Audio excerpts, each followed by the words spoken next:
Reject Nation, it's Greg Alva here. And Kat Alvarado over here on the other side. One thing Greg and Kat like to occasionally check out together are some creepy list videos. Oh my god, those are the best. Those are fun. You can always guarantee you're going to feel good when you watch one of these people. Totally. And this is from one of my favorite channels. I know we've seen them together. Top 5 Unknowns. 5 strange catfish situations found on Reddit with unfortunate endings. Oh, we know this is going to be a blasty blast. Oh my god. I hope no one's dying in it. At the same time, I kind of hope someone does because I mean, it's true crime. Yeah. I love hearing about that stuff.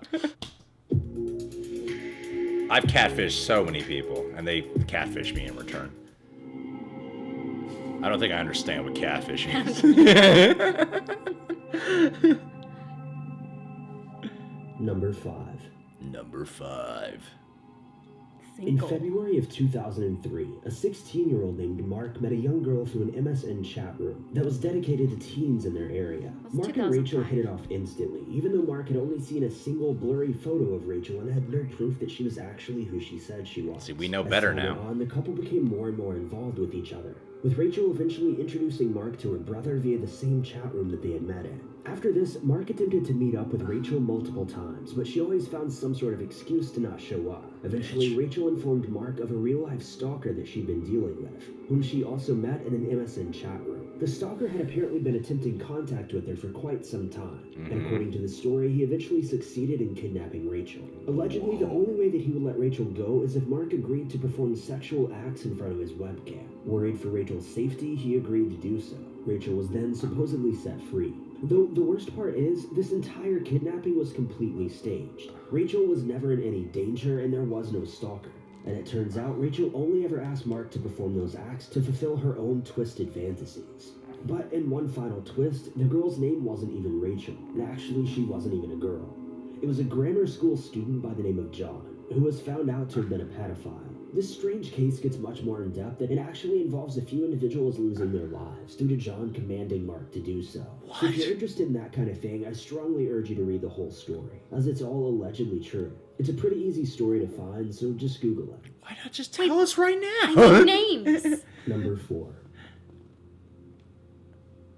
This next story comes from Reddit, and the user says, this happened twice. Both times they were underage, but they led me to believe that they were the same age that I was. The first time, it was a girl who sent me pictures of her older sister, who was around my age. When we finally met for our first date, I realized she was not the girl from the photos. She was barely 18 and was nothing like the photos she had sent. She was apologetic, though, and explained that she sent me pictures of her sister instead of herself for various reasons. The lie about her age was only a slight problem because she had just turned 18 days before, so it wasn't any legal matter. We remained friends for a few years after this. Though the second time was the last time I tried to meet a girl online. I was a junior in college, and I'd been talking to this girl a few states away for weeks. She claimed to be 19 and I was 20.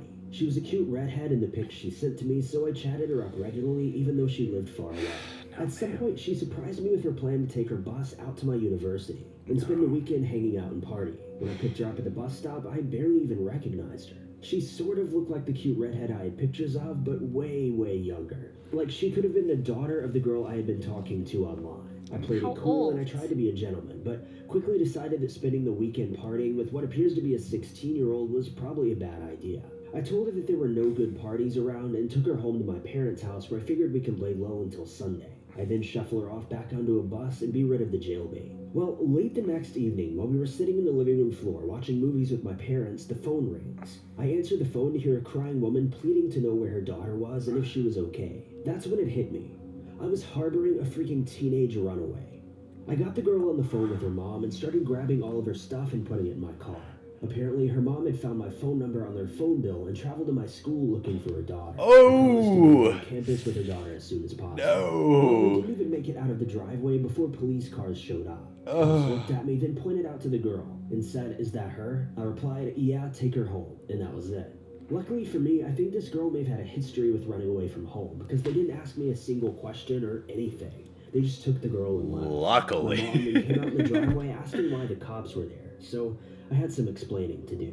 I then returned to school, and all of my roommates and neighbors told me that the campus police, the local police, and state police had been scoring the campus for me and an underage teen. I spent the next couple weeks explaining to everyone I knew how I got hoodwinked by an internet girl and that police had the story wrong. I guess it could have gotten worse, though.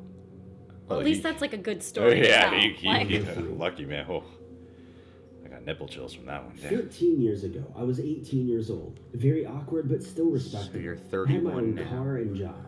I didn't go to college, though, and I didn't know any way to meet people except through the internet. I remember that I found Jessie on a Literotica forum. She said she was 19 and lived less than an hour's drive away from me. In Los Angeles, that's really not bad. She then sent me pictures of herself, and she was absolutely beautiful. We exchanged phone numbers. We would talk for hours on the phone. I forget everything we talked about, but we constantly connected. She was smart, had a mature, sexy voice, and was studying to be a doctor at UCLA. We tried to meet up a couple times, but she got nervous and chickened out. I wasn't suspicious, though. I mean, the internet was new for a lot of people, and it was understandable that someone would be nervous about meeting a stranger like that. Nevertheless, I told my real-life friends about her. I introduced her to online hangouts that I frequented. She got to know my people, and she charmed them as much as she did me. They all thought that I was so lucky. One day over the phone, Jessie invited me to come see her perform at a play. Does he know what that really is? Excited. But she broke down crying and was inconsolable for a few minutes while I tried to figure out what had set her off. She told me that she had a confession to make. When I finally convinced her to just tell me, I had slowed my breathing down and was a picture of serenity, ready to have reality driven into the back of my skull like a railroad spike. Turns out she wasn't even 19. She was 14. And she wasn't a student at UCLA. She was a student at a high school in the Valley. Though she was actually in a play, just performing as an elephant. I don't know why I agreed to see it. I guess it held out some sort of sliver of hope that she was lying and trying to test my resolve. Or that she had some hidden quality that shined through all of those things that she just dumped onto me. I drove to the school and felt like an absolute creep. Her mother was there with a black eye that her father had given her. Apparently, Jessie had told her mother about me, and it was her mother who recognized me and invited me to sit beside her. There's something really sad about how, in the pure pathetic nature of this whole situation, the miserable battered mother actually thought her daughter had an admirer. I declined silently, hating that I was still a part of this, still wondering what I was even doing. The lights went down and the curtain was drawn, and there she was, bounding around the stage dressed as an elephant. During intermission, I stood up and walked outside in the parking lot. I got into my car and drove away. I turned my stereo off and just sat silently, listening to the road for over an hour. I never spoke to her again, and I never told any of my friends what actually happened with her. That wasn't Number too 2. bad. That's just Creepy awkward. parents. My very good friend Ben has a dad who's had an online girlfriend called Dr. Sam for years. She was actually the reason Ben's parents divorced about 12 years ago. I don't know the story of early Dr. Sam, just that she claimed to be a doctor of some kind, and also had some form of cancer. Over the years, Ben's dad sent Dr. Sam all kinds of money. Enough that was actually the reason why they had divorced. In fact, when those little hands-free phone headsets came out, he got one and was on the phone with her literally every second of the day. She would make him talk to her cats on the phone, and he'd be places like the grocery store, meowing into a headset that no one could even see. He tried to visit her many times, but every time he had his ticket squared away, her cancer would come back and she'd need emergency medical treatment. Or even at one point, her pet tiger would bite her and she'd have to go to the hospital. Pet tiger? His dad is a high-ranking naval officer. When he had to go to Afghanistan a few years ago, he sent his cat to live with Dr. Sam. It arrived safely, but she had to put it down immediately because the cat, quote, wasn't happy. Later on, Dr. Sam supposedly passed away from her cancer. Honestly, this all sounds so crazy, and I wouldn't believe a word of it if Ben's mother hadn't confirmed at all. My friend's dad lost his marriage and honestly his sanity, all over a woman who likely never even existed. Oh, wow. That's a movie right there. Yeah. Here we go. This better be creepy A fairly shit. attractive girl Number started 1. messaging me in a chat room on gay.com. She came on strong and actually showed a lot of interest in me, even though I didn't really have much interest in her at first. Because he's As she lived gay. in Florida and I'm in Oklahoma. guess Though I actually started it's a to really woman. like her and think we may have actually hit it off if we met. Soon we started talking and texting pretty much 24/7. She then told me about how she couldn't date anyone locally because her dad was a marine engineer and builds multi-million-dollar yachts for famous people. I didn't really believe it at first, but she started mailing me all these really expensive things like clothes, flowers, gift cards, and stuff like that in order to, quote, prove it, even though I told her that I didn't want these items or need the proof.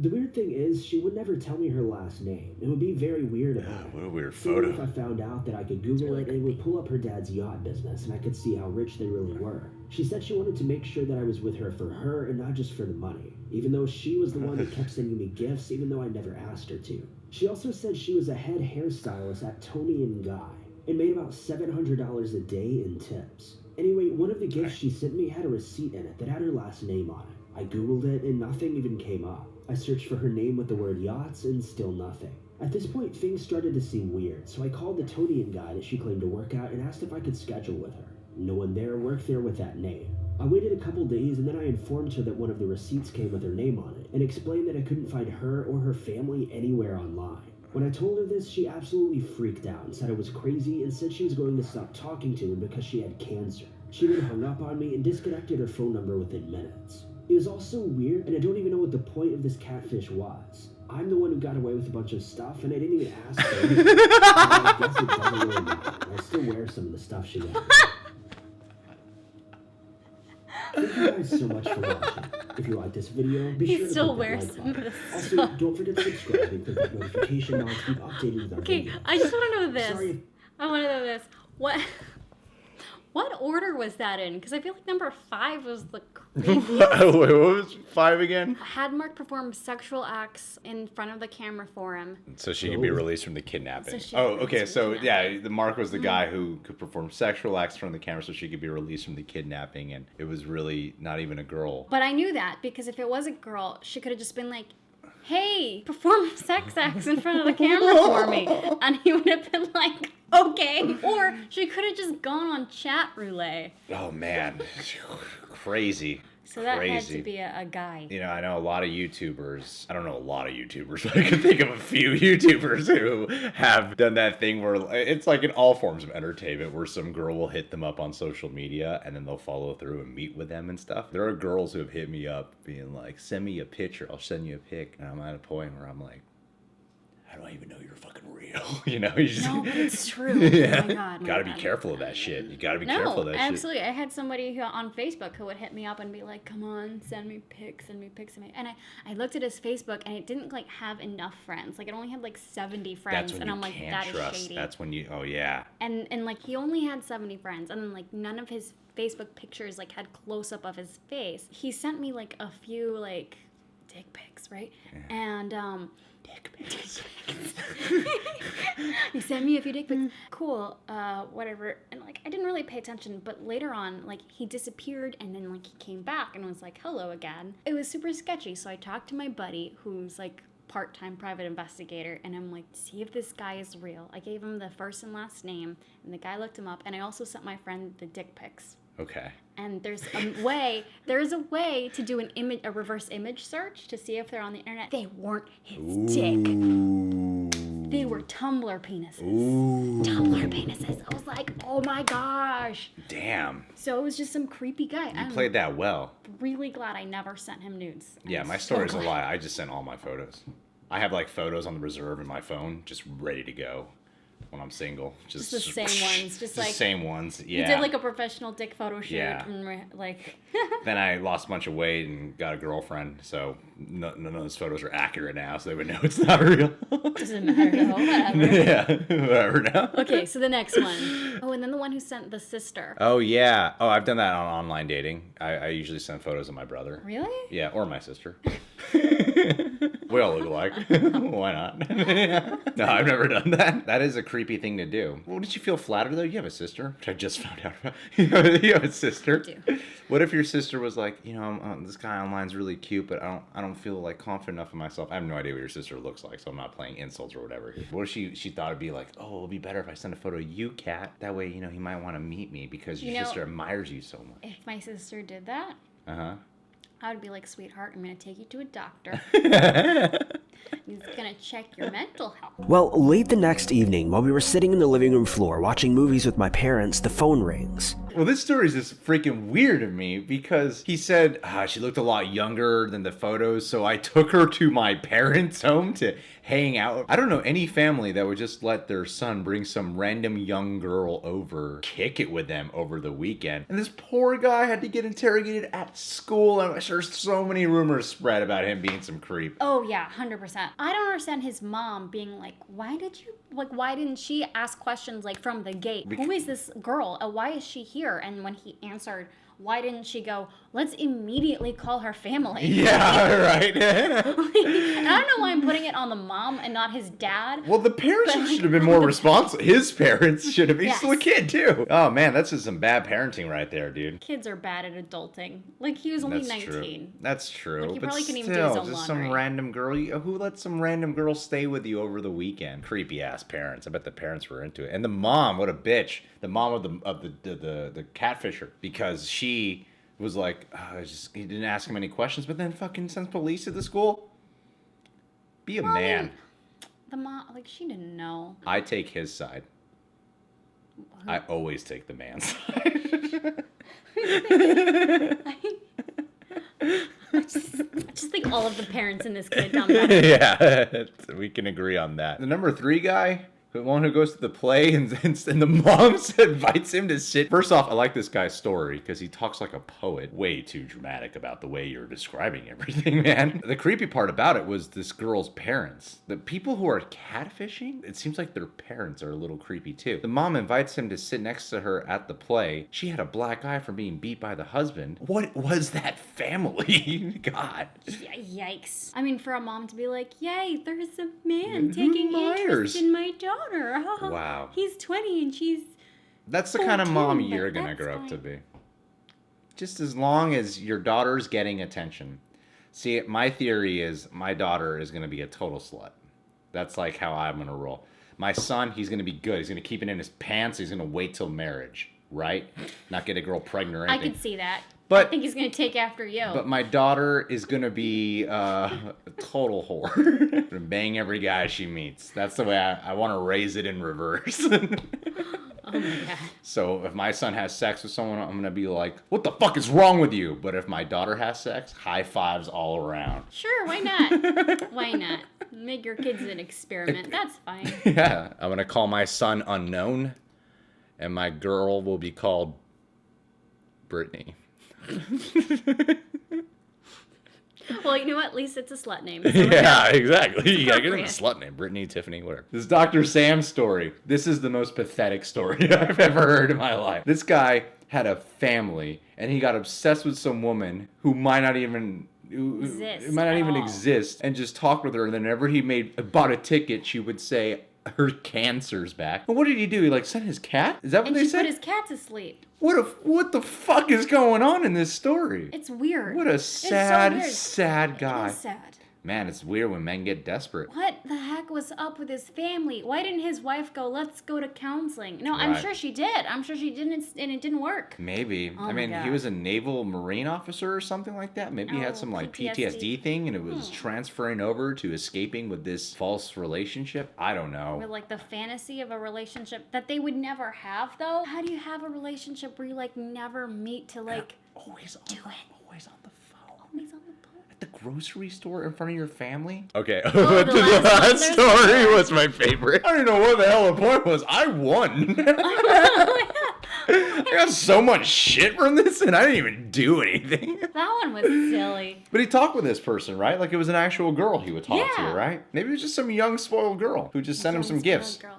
Yeah. Oh, man, or like my someone future who's- daughter. Yeah, totally. She'll just spend all your money giving Yeah. gifts to strangers on the Yeah, internet. like, high five. Why not? High five, Brittany Tiffany album. You know, it sounds like it's probably someone who's pretty young, Yeah. immature and a little bit not all there. Yeah, and she was just wanted this attention from this dude that she thought was cute. Oh. This guy was a good detective, though. Saw Yeah. receipts, saw a name, decided to call some people. Oh, That's I how bet that you was do someone it. with special needs. That makes me sad. Oh, why would you assume that? That doesn't make this video fun.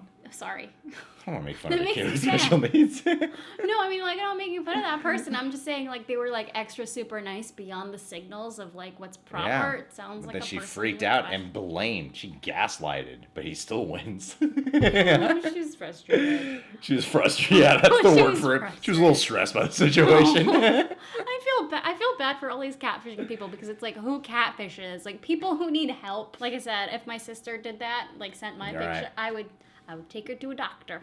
I once got catfished, kind of. I once was on Craigslist, and it's a true story. It's on Craigslist. This person hit me up and sent me a photo.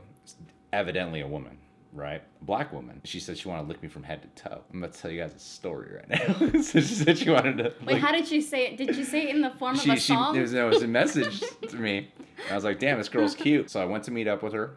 Really dark setting.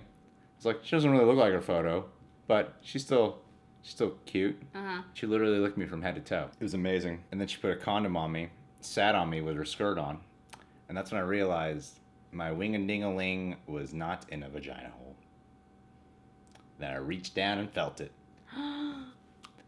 To be continued. What did Greg do next after that, people? I'll tell you in a later video. It was actually really traumatizing when that happened. No, a little bit. It wasn't the fact that it was a trans person. It was the fact that you were taken by surprise and the person didn't disclose it. They didn't disclose it. That was the part of it. Yeah, it's kind of like a consentant agency. Exactly. Not so much of their identity. Yeah, I have no issue with that.